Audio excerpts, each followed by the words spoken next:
19 yoshli bemor may oyida shikoyat kelganda, birinchi chap qo'l oyoqlarda harakat cheklanishi bilan kelgan. MRT MSKT xulosalariga asoslanib shu bosh miyani bo'yin sohasida mielit kasalligi aniqlangan. Shikoyatlar qanday boshlangan, qanday davom etgan va bemorda shu narsalar qanday his qilgan, bularni bemorning o'zidan xulosasini eshitamiz.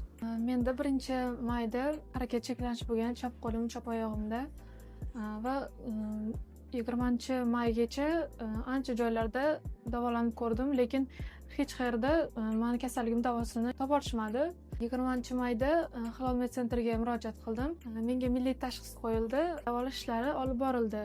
Boshida umuman pastelniy rejimda edim. Chap qo'lim, chap oyog'im umuman ishlamasdi va birinchi kurs lecheniyaning o'zida 10 kun davolanishning o'zida ancha yaxshi tiklandi va ikkinchi kurs lecheniyada hozir davom etmoqda va bunda почти to'liq tuzalish menda bo'ldi. Halol med center doktorlariga hamda meni davolagan Mirsayt akaga katta minnatdorchilik bildiraman.